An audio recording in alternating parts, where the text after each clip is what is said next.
আপনার আম্মার কি প্রবলেম হয়েছিল? আমার কোলন ক্যান্সার হয়েছিল।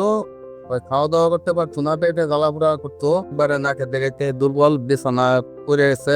অপারেশনের পরে আরো অবস্থা খারাপ হইল। পরে আমরা বাড়ি চাইতে করছি, আইসা ওই যে ফেসবুকে আপনার অ্যাড দেখছি, অ্যাড দেখে পরে আমি ওই হোয়াটসঅ্যাপে যোগাযোগ করলে পরে মোটামুটি মানে মাসখানেক ওষুধ খাওয়ার পরেই অনেকটা রেজাল্ট পাওয়া গেছে এবং এখন ভালোই বলতে গেলে। আসসালামু আলাইকুম ওয়া রাহমাতুল্লাহি ওয়া বারাকাতুহু। সম্মানিত দেশবাসী, আমি cancer specialist doctor S M Sarwar. বিশেষ করে আজকে একজন ক্যান্সার রোগীর সাথে আমরা সাক্ষাৎ করব, যিনি একেবারেই মরণাপন্ন অবস্থায় ছিলেন। রোগীর ছেলের সাথে কথা বলছি। আপনার নাম? মোহাম্মদ জাহাঙ্গীর আলম। মোহাম্মদ জাহাঙ্গীর আলম। আপনার পিতার নাম? মোহাম্মদ আব্দুল খালেক। মোহাম্মদ আব্দুল খালেক। আপনার মায়ের নাম? আমার নাম রাবিয়া। রাবিয়া খাতুন। রোগী আপনার কি হয়? আমার আম্মা। আপনার আম্মা। আপনাদের গ্রামের বাড়ি কোথায়? গ্রামের বাড়ি পৌরসভা 3 নম্বর। পৌরসভা 3 নম্বর। পৌরসভার নাম কি? বালুকা পৌরসভা। বালুকা পৌরসভা। Post office? Post office Baluka. থানা? থানা বালু। জেলা হলো ময়মনসিংহ। ময়মনসিংহ। আপনার আম্মার কি প্রবলেম হয়েছিল? আমার কোলন ক্যান্সার হয়েছিল। খাওয়া দাওয়া করতে পারতো না, পেটে জ্বালাপোড়া করতো, এবারে নাকে দেখে দুর্বল, বিছানা পড়ে গেছে। 2-3 জনের বেড়া চলাফেরা করার লাগে। পরে সকালে নিয়ে গেছি ময়মনসিংহ মেডিকেলে। ওইখানে ওরা টেস্ট করে বলতেছে যে, পরে রিপোর্ট দেখে বলছে যে কোলন ক্যান্সার। আপনার যখন একেবারে বিছানায় পড়ে গেছে, যখন ডাক্তার কাছে নিয়ে যাওয়ার পরে ডাক্তার টেস্ট করে বলতেছে আপনি কোলন ক্যান্সার। তারপরে পায়খানা কি ক্লিয়ার হইতো? না, পায়খানা ক্লিয়ার। ক্লিয়ার হয়। তারপর ডাক্তারে কি করলেন? তারপরে বলছে যে অপারেশন করা লাগবে। অপারেশন করলে রোগী মানে বাঁচতেও পারে, মারাও যেতে পারে, এটা গ্যারান্টি।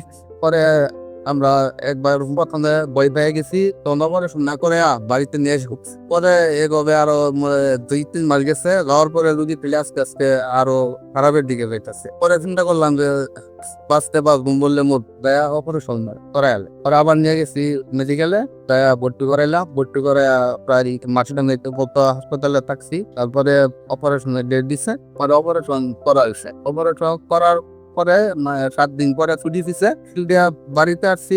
বাড়িতে আসার পরে মানে অপারেশনের পরে আরো অবস্থা খারাপ হইল এবং আরো মরার অবস্থা। পরে আবার গেছি ডাক্তার এনে, ওরা তখন কিছু বলে যে ক্যান্সার, এটা ক্যান্সারের চিকিৎসা আলাদা ভাবে নির্লাগ কিছু। আমরা তো ভাবছি যে অপারেশন করা হয়েছে মানে এটা রোগ শেষ, ভালো হয়ে গেছে। তারা আর বলে নাই যে ক্যান্সারের পরবর্তীতে থেরাপি দিতে লাগবো বা কিছু দেওয়া লাগবো বলা। পরে মাসখানিক আছে, মাসখানিক পরে ওই যে সার্জারি বিভাগের যে প্রধান, উনি বাহিরে ক্লিনিকে প্রাইভেট ভাবে দেখে, ওনার এখানে আমরা প্রাইভেট ভাবে দেখাইছি। পরে ওই স্যারের গেছি, স্যারে বলতেছে আপনারা এখন কেন আসছেন, রুগীটার একবারে মানে মাইরা নিয়ে আসছেন শেষ পর্যায়ে, এতদিন কেন আপনারা চিকিৎসা শুরু করেন নাই? আমরা বলছি আমাদের কিন্তু স্যার হাসপাতাল থেকে বলে নাই যে এটা ক্যান্সারের চিকিৎসা করতে কিছু, আমরা তো জানি। পরেও এখান থেকে আর ডাক্তার চিকিৎসা দেয় না, দিলে আমরা বাড়িতে একটা বসছি। আইসা ডাক্তারের চিকিৎসা দেয় নাই, বলতে আর চিকিৎসা নাই, আপনার বাড়িতে চলে যাবো। পরে আমরা বাড়ি চাইতে করছি, আইসা ওই যে ফেসবুকে আপনার অ্যাড দেখছি, অ্যাড দেখে পরে আমি ওই হোয়াটসঅ্যাপে যোগাযোগ করলে পরে আমি এতটা বিশ্বাস করিনি। পরে আমি একদিন আমার সরকারের নিয়ে আসছি, মানে এখানে লোকের সমুদ্রে আসছি যে এটা আসলে কতটা সত্য যাচাই করার জন্য। কয়েকটা লোক ঘুরে দেখে গেছি,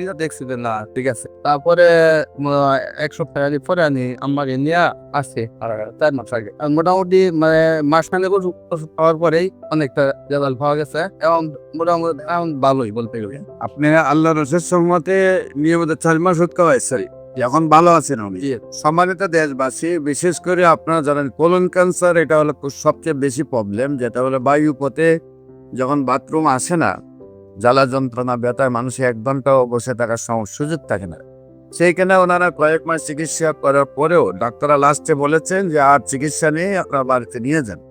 রোগী একেবারে বিছানায় পড়া অবস্থা আমার শরণাপন্ন হন এবং আল্লাহর রসের সহমতে এখন 4 মাস চিকিৎসা হয়েছে, সুন্দরভাবে সুস্থ হয়েছে। বিশেষ করে আপনাদেরকে বলবো, আপনারা প্রায় আজ থেকে 20 বছর আগে যে সব রোগীগুলো সুস্থ হয়েছে তাও আমাদের প্রমাণ রয়েছে। আপনারা যে কোনো সময় যারা মনে করেন যে ক্যান্সার ভালো হয় না, সেই সকল ডাক্তারদেরকে, বিশেষ করে সরকারি রেজিস্টার্ড ডাক্তার যারা আছেন তাদেরকে বলবো আসুন আমাদের সহযোদ্ধা হিসেবে, আমরা আপনাদেরকে সহযোদ্ধা হিসেবে নিয়ে কাজ করতে চাই। আমরা সারা বিশ্বটাকে ক্যান্সার মুক্ত করতে চাই।